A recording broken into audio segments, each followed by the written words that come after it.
dusruok ne jotuo. Lipota marwa Millicent Adhiambo noloso gi joked gi tuo kansa ka moro ne chiwo neno ewi wuodhe gi tuono.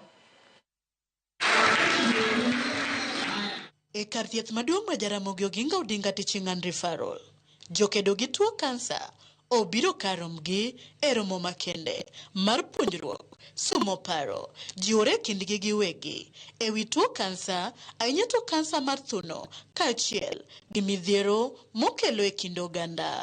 E kind joma noyuoro e romoni, wayango jolweny adek, Karen Akinyi, min nyathi achiel, Mase Mutimba, min nyithindo adek, kod Stephen Oduor, ma en wuon nyithindo 2. Moro ka moro nigi neno mare owuon, maduto duogo geno kata obedo ni wuodh kedo gi kansa ok yot. Karen ne oyud kotuo kansa mar thuno thuolo machuok kende kane osewe dhodho nyathine, gino manogoye kod buok kane oparo ni koro ni dhi dang' thunde oko e chenrono mong'ere kaka mastectomy. Nyathi awek dhodho ken gi 3 years. Men last year. Last year nawinjo uvimbe moro kanitiere thunda. Koro uvimbe ni nageni en chak. Nachako winjo rem. Rem kabiyo thunda taneno ka en golo tut. Achako gi avenue. Avenue kachako go kagitimo na ultrasound to kona ni the thing itiere kanyo nomaka gi luoro. Ne tek na mondo abet ni koro thunda achiel mokuot nigi lamp to machielo ni ber. Kasto bade ibro ka ni ibro ng'ade oko, abro dong' gi thuno achiel. Mano no dinena sana. Masi mane ochuno mondo dang' thunde ne duto oko lero midhiero manokaloe moting'o wito yie wiye kowacho ni sir manoyudo kuom jaode emane miye mijing'o gi geno. Nilikuwa diagnosed cancer 2020. Cancer 2. I really felt the doctor treated immediately early chemo. After 3 days what I felt nikasema kama hii ni 8 cycles I'll go for this. Sioni kama nitamaliza hii yani. Husband really encouraged me after coming back for my second chemo the second week.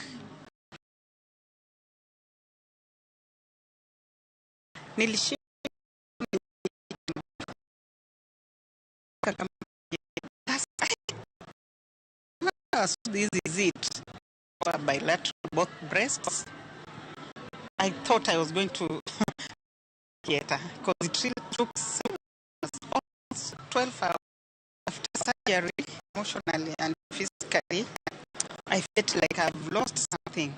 I've lost part of my body as a woman. So that self-image really affected me for some time, but I came to get used to it. Korka kore, Stephen Oduor, wacho bok manobedo godo, bafwenyo ni thuno makinde mathoth, iparo mako mana joma mine. Wacho dwaro nitie Maria opacho ganda e utuni e kind joma chuo. Abedo diagnosed 2018. Koro kana bedo diagnosed 2018, ano nyisa ne an gi tuono mar kansa. To ne sana nwache tuo mar kansa joka kamako breast cancer. Koro but na choko chere na tuolo ma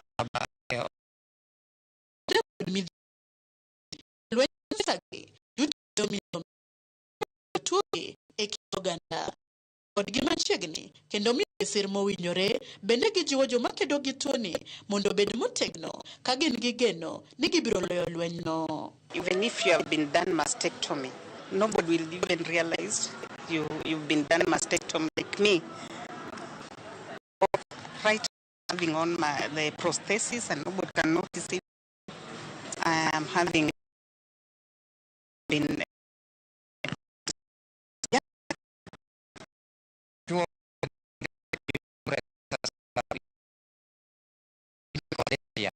Pengen kita seek for treatment, early screening, mar mondo konyi bedo mayot. Kiben gi stigma moro e chunyi, kik ibed abeda ni koro isiko mana kiywaka no.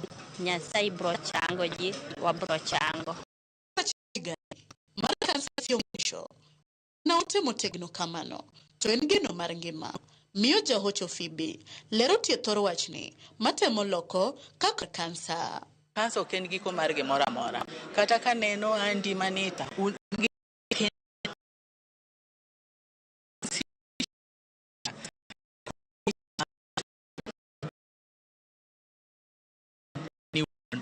kikiket kansa ni kansa ndio mwisho wa maisha. Kansa sio mwisho wa maisha.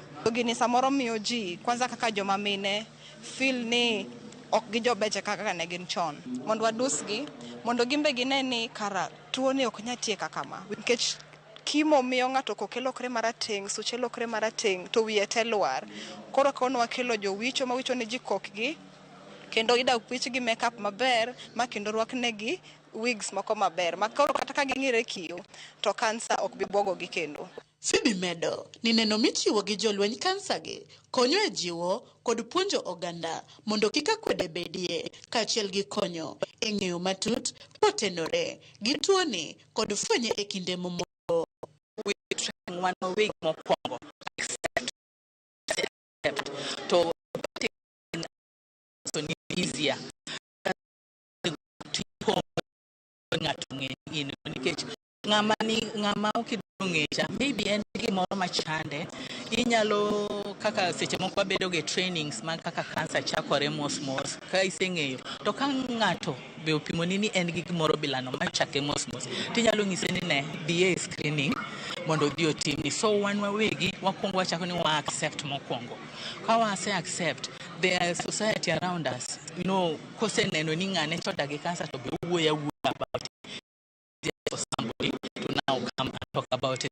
Hiye dweni, kedo gi kansa mar thuno.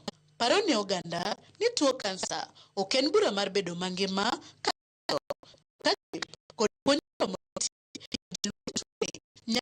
mapini kendo bed ranyisi kare ne joma moko ma pod kedo gi kansa. Millicent Adhiambo, Ramogi TV, Jaramogi Oginga Teaching and Referral Hospital, Kisumu County.